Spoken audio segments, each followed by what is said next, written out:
Michael, welcome to Heroes and Friends. Well, thank you for having me. We appreciate the job that you do here and everyone at Channel 10. I think it gives the Komet fans a great opportunity to get a little in-depth with some of the players and other people that are involved with the organization. So I think it's been a very successful show. I appreciate that.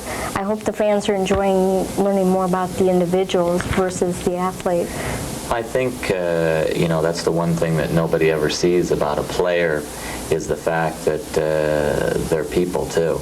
And they're entertainers, and but in the last couple of years, I think the fans have had an opportunity to get a little closer to the players than they've been afforded in earlier years.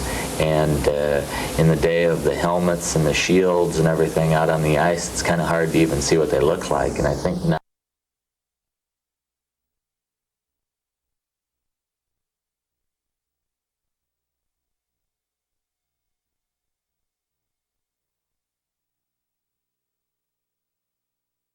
like, and it sort of is going back to the 60s and early 70s. Back when I was growing up. Exactly, when everybody knew what the players looked like. Everybody could identify Len Thorenson and Robbie Irons and Ted Wright. Primo. Yeah, that's right. From a management standpoint, has it been difficult to get everything organized and keep it running the way you wanted it to? And have you accomplished some of the goals that you set out to when you first began? I think we've more than accomplished some goals. I think we haven't accomplished some other goals. I think the most important thing is that we have a very strong organization, even though it's very small. We have people that do a lot of different things each and every day to make sure that the games come off correctly, that the season tickets are processed correctly, that the advertisers get their advertising in correctly. And you know, we have a real fine organization with Tammy and Jody in the office every day, basically running the day-to-day operation, and then with Derek and with Nancy and Randy, and of course then Dave and I, and Al taking care of all the player situations. So it's not a lot of people. We do have a lot of different hats to wear each day, and on Tuesday I might do something that is totally irrelevant to what I did on Monday. And but that's just the way it works. And I guess from the perspective of having a job that doesn't get boring, our jobs don't get boring at all, because never a dull moment. Never a dull moment, and it's very hard to get away from. Even though we only play hockey for 6.5 months of the year, it has become a 12-month-a-year job, and you almost have to work as hard, maybe harder in the off season than you do during the regular season. Now, this has become a family project. Oh, sure.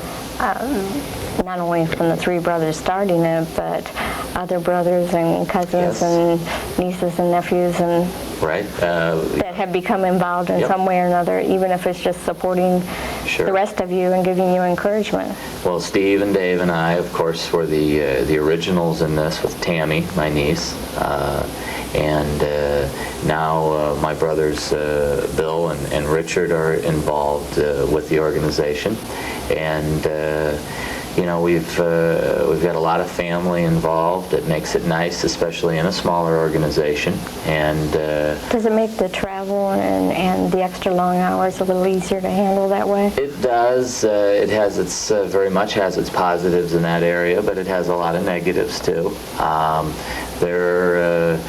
You know, they probably say that I've heard figures anywhere from 70 to 90% of family-run businesses, they generally end up in wars and World War III situations. We're not going to do that. No, it won't happen in this situation because we've always been a very, very close family. And you know, we do not step on each other's toes, and quite frankly, when the time of the day is that to go home, we go home, and you know, we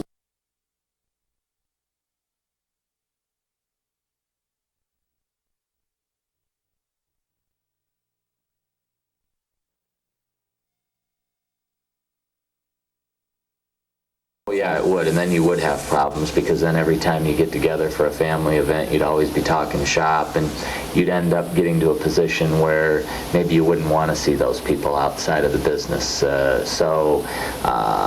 know, I think we handle that balance correctly, and it's something that we have to keep an eye on and always do it the way we've been doing it, so that we don't get on each other's nerves and keep the family aspect of running the hockey team intact for many, many, many years to come.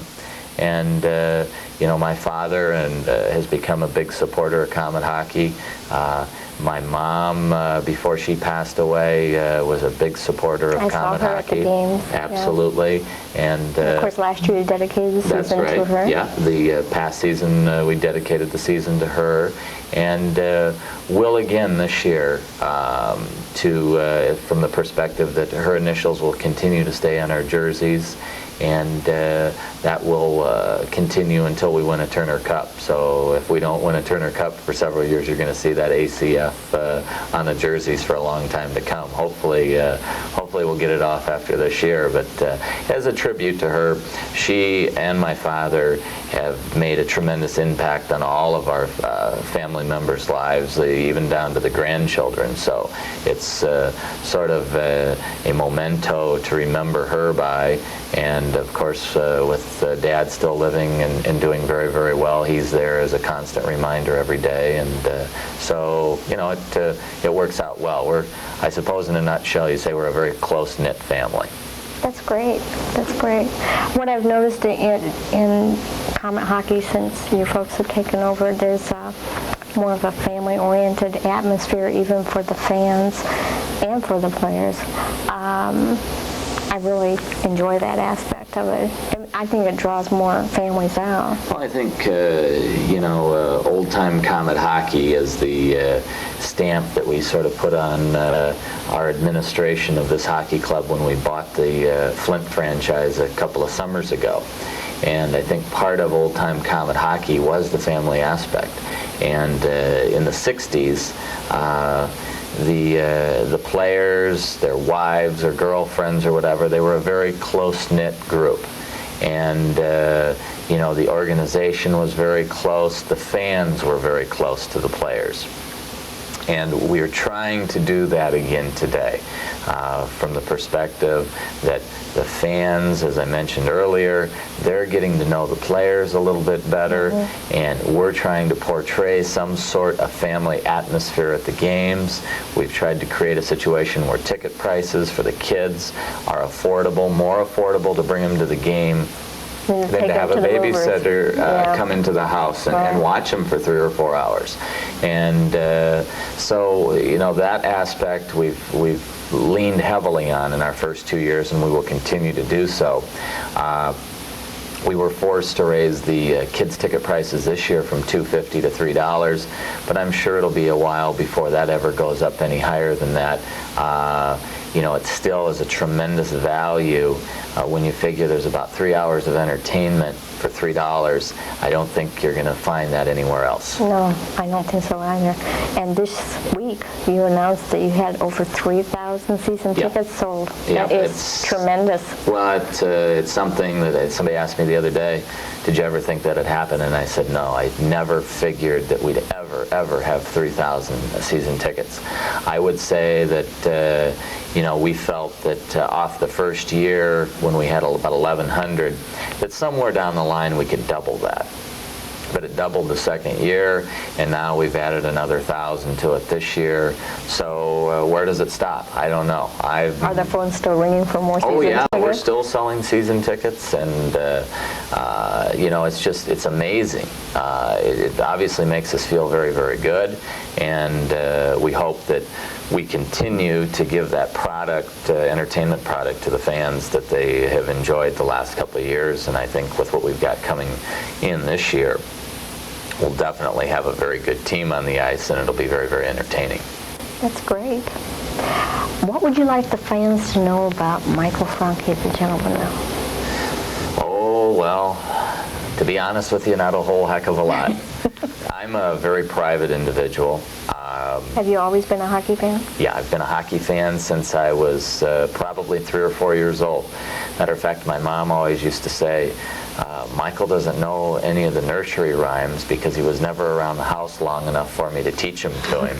Because the boys always had him out in the backyard playing hockey and baseball and football, and on the weekends they'd always whisk him off to the hockey games. And when most little kids were probably being read a bedtime story before they went to bed, I was at the Komet game yelling and screaming and not getting home till 11 or 11:30 on a Saturday night. So yeah, I've been a Komet fan since I was a little kid, and my brothers started taking me when I was very young, back to my brother Richard. He started, and then it went down the line with my brother Steve and Dave, and then when I got old enough to drive, I went on my own. And there were many a times when I was in high school and in college here at Indiana Purdue that I'd be at the game by myself from the family because no one else would be able to go. And so you still wanted to go, I so you still were there. was always there, and people couldn't figure that out. They'd go, what the heck's his problem? Going to a hockey game by himself. But I enjoyed that. I do it all the time. Sure. I couldn't figure out why they were asking me the question. So In fact, I remember a couple times you ribbed me when I drove out of town by myself. Yes. You show up at a game. That's right. You'd be all by yourself driving down 30 to Milwaukee, and yeah. we didn't go on the road a lot. We were more homers than anything else. I think probably my family only made 5 or 6 road trips over the years, but we always had the ear to the radio, listening to Bob Chase when the Komets were. I remember I was banned from listening to it because it's too late. Sure. So I'd go take my transistor radio and hide in a closet so I could I'd stick listen to mine the under game. the pillow, and nobody'd ever know. Well, the only person that could hear that was my ear. So yeah, we started. All of us started out being Komet fans at a very young age, and I'm married. I've been married 7 years in October. Have a beautiful wife, Teresa, and a little daughter. Cute 15-month-old daughter, Katie, and it's just.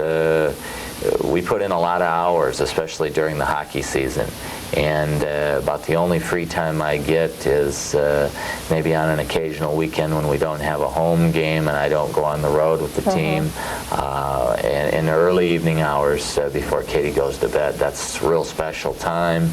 That's family time, and we appreciate that time, and we try to take advantage of it as much as we can. That's great. From your perspective of being a fan over the years, are there special players that kind of stick out in your mind that you always enjoyed seeing them back through the years? Yep. Oh, yeah. Who's some of your favorites? My two most favorite players of all time. Number one, well, actually they're equal as far as being favorites, but Cal Purinton, who was a defenseman here for many years in the 60s and the early 70s, and Robbie Irons was always a big favorite of mine.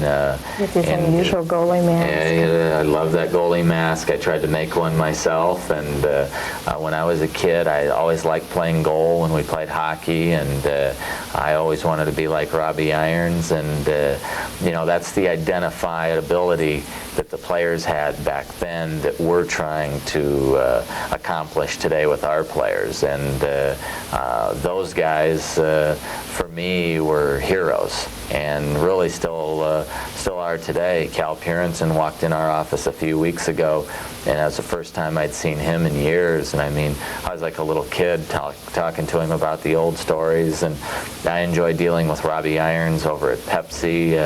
I mean, he's just helps out Bob Chase a lot of times, absolutely. too. Yeah, he works with Bob on the home games, and Robbie's a real fun guy, and you know, those are my heroes of hockey. I remember watching both of those people play when I was a teenager. Sure. I'm going to tell how old I am now, but they were my heroes. yeah, they were really great, and people like Lenny Thornton and Reggie Primo, and of course Eddie Long played for seems like forever. Sure. Now Eddie Long was a little bit before my time. I think he finished his career in the early '60s.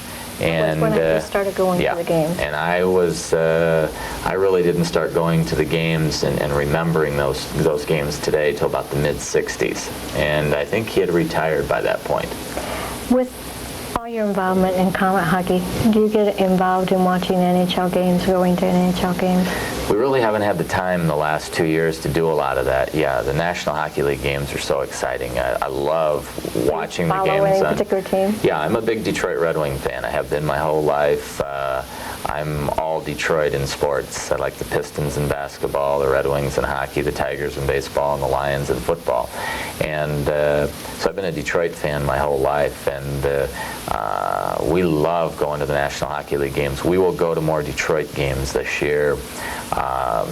Because of our involvement with Detroit, it was a kick for me to be able to sit in a meeting a couple of weeks ago with the Detroit coach and general manager and their director of player personnel. And there were a couple of times I was sitting there and I was thinking, boy, I would have never figured I would have been doing this a few years ago. This is something that, you know, you would just kind of like dream about and say, oh, wouldn't that be neat to be involved with a situation like that? But you got to put those feelings aside and talk business with those guys, because it is a, you know, at our level it's a big business, and at their level it's a very, very big business. So it was a kick, and you know, and I enjoy that. But the thing is that you always got to keep it in perspective and realize that, you know, they're people. It's a job, and you can't get too overly excited or too overly emotionally involved with it. You got to keep a focus, and I think we've been able to do that very, very well in these first 2 years, because there's no bigger fans of hockey than Dave and I, and we've sort of had to, you know, kind of restrain that. I've watched you up in the press box a few times. Oh, when the games are close, David paces real good. Yep, we're pacers, and when things don't go well, we're just like a fan. We don't like it, and but we have to watch what we do and watch what we say, and that's why we have Al Sims as our coach. He's the guy. Yeah, he handles on a professional basis all those situations with the players, and we, you know, if he's down on the bench and something comes up, we have all the confidence in the world that he's going to be able to take care of it. He always has in the past, and so that's why you have to have a hockey man, and Al's our hockey man. That's great. From your background in sales and media, does that help you with this project in a lot better perspective than what you might have? It did. The first year it did a lot, because of the fact that I was in the radio business for many, many years, from when I was in college all the way up till a couple days before we took the Komet situation over. The two businesses are very, very much alike because of the fact that they're both kind of entertainment forms. The radio business, you're entertaining people with music, with news, with weather, with information, whatever your format is. You're trying to capture an audience, just like you do with a hockey team or a basketball team. You're trying to capture an audience to come out and watch that team play. And so having a lot of background with the media and you know, dealing with radio and television stations, that was my job. And also being close to the Komets for several years, doing the radio broadcast with Bob Chase. It kept me very close to everything. And over, I'd say over the last 10-year period of time, I probably have seen maybe 500 Komet hockey games, and so that's a lot of hockey games, and so I feel like I've got a pretty good feel, as does Dave, with all of the experience that we've had being around the Komets. It gave us a little bit better perspective of the situation of maybe running a hockey club, because it was so similar to the areas that we had been in previously, and the marketing aspect of it. You got to market a radio station, you got to market a hockey team or a basketball team, or TV show. Or a TV, everything. Yeah, absolutely. And then of course my brother Steve has helped us out tremendously with the major business decisions and putting a business together. So it's worked out very, very well. What's it like getting ready for opening night? Well, Is it like getting ready for the opening night of a play, or is it even more overwhelming than that? well, I think having good people to work with our front office people. Everybody has a job, and it's taken care of. But there are so many loose ends that have to fall into place in a very short period of time, because there's not a whole heck of a lot you can do right now. We can, if we're going to have a pre-game party on opening night, probably both nights, for advertisers and old-timers and things like that.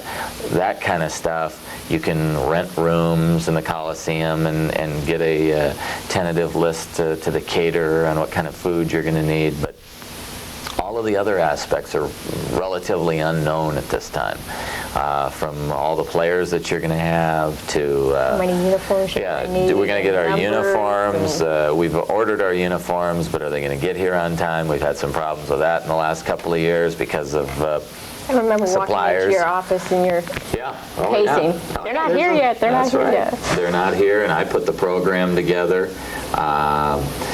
And it's a large program. We have a lot of advertisers. You have to put each page by page together. I put the dasher boards together.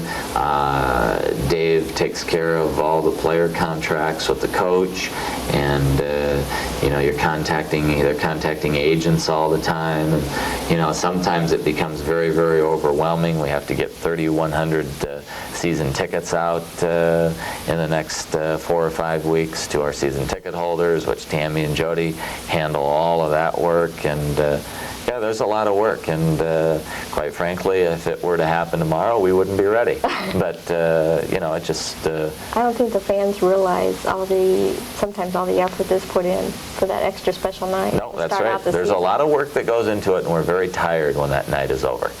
But you look so good. We're going to stop. What do you have in store for this year for the fans? Nothing. No. Nothing? Oh, no. No, we've got, we do things a lot on the spur of the moment. I have found along the lines of being in the radio business, and then in the first 2 years of this, that the more planning that you do with events within the building, a lot of times they come off very planned and they're very stale. We have found that the spontaneity of the crowd, the Twister, Elvis, all of them. People don't realize we haven't had anything to do with any of this, and it's almost been. The fans just love it. Oh yeah, and they're just overwhelmed. Sure they do. And so the team. It's different. It's something different, and those aspects we can't take any credit for. These are fans that are coming out and they have an idea, and they're implementing their idea, and they're having a great time, and they're almost becoming local celebrities over it. So. Yes, we have the Twister doing sports now. Oh, sure. Yeah. That kind of stuff is just great. As I said earlier, we can't take any credit for that. We do our promotions. We do a lot of corporate promotions. The Northwest Airlines flyaway nights, the Hoosier Lottery nights, the NAP happen nights and all the rest that we do. Of course, those are planned, and a lot goes into those. And they're very, very important for the structure of the organization, to get the corporate sponsors involved. That's something that's very important to any sports organization. Also gives you exposure with your players, yes. so that the fans can meet them one-on-one, Sure. find out what they're all about. In fact, that's one of the reasons I started coming to your games when you first took over.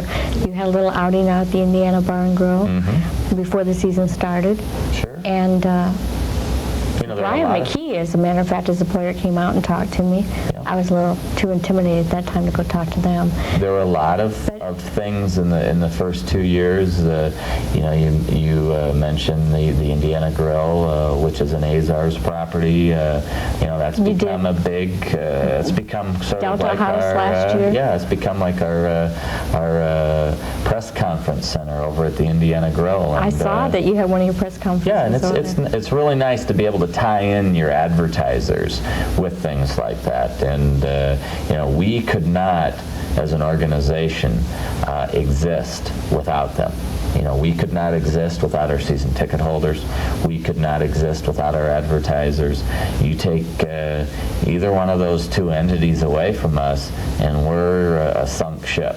And so it's very, very important that we always keep those relations very, very positive and advantageous for those people, the season ticket holders and the advertisers, to continue to want to be involved with Fort Wayne Komet hockey. That's our biggest job ahead, is to keep that entertainment aspect, that value of Fort Wayne Komet hockey at a very, very high level. And if we can continue to do that, we will be successful. If we get lazy and don't look at those situations and sort of let things run on their own, then we're going to have big problems, because the season tickets will fall off, the advertisers will fall off, and that's something that we can't allow to happen, and we won't allow that to happen. Our livelihoods are at stake on this situation, and that's something that... Not only your livelihood, your family name and reputation. Oh, sure. Yeah. Every night that hockey club goes out on the ice, or every night that part of that hockey club goes to a promotional function, whether it's 3 players, 5 players, or the whole team, our reputation is on the line. Our livelihoods are at stake with the Fort Wayne Komet Hockey Club. Every night that hockey club goes out on the ice, whether it's in Fort Wayne or Cincinnati or Cleveland, or our players go to a promotion, the Komet name and kind of the Franke name is hanging out there, and so we have to be very, very careful, and that's why you'll generally see Dave or I at all the promotions, and just to keep Steve, that visibility. Yeah, and when Steve's around, he's there. It's important. It shows interest from the owners, and hopefully at times it can also maybe lend to some control in certain situations. And it's just without that type of situation with our season ticket holders, with our advertisers and the people that we do promotional works with, if we don't have that type of an atmosphere, then control is lost, and then we could have problems. But as long as we're running the organization, you're not going to see that. You're always going to see a lot of effort put forth, and my goal is to always keep Komet hockey in Fort Wayne. I was disappointed to hear that the possibilities a few years back, when it may not stay in, they were talking about not being able to keep the team in Fort Wayne, and I think it's a tremendous venue for families to go out and enjoy themselves as a family unit on a Friday or Saturday night or a Sunday afternoon, and feel like they got their money's worth. Well, I appreciate you taking the time to join us on the show tonight. And of course, I've got my season ticket already locked in, so I will be there on the rail watching. and looking forward to Comet hockey again this year. Well, again, the Comet organization would like to thank you and everyone involved here at Channel 10 with the production of all the Comet hockey programs. We appreciate it, and I know that our fans do too. Thank you very much. Thank you. I'd like to take this opportunity to thank Michael Franke for joining us on Heroes and Friends tonight. Stay tuned next week when Al Sims joins us to talk about what it's like to be the coach of Comet hockey. If you care to drop me a line, drop it to Heroes and Friends at Post Office Box 13425, Fort Wayne, Indiana 46869-3425.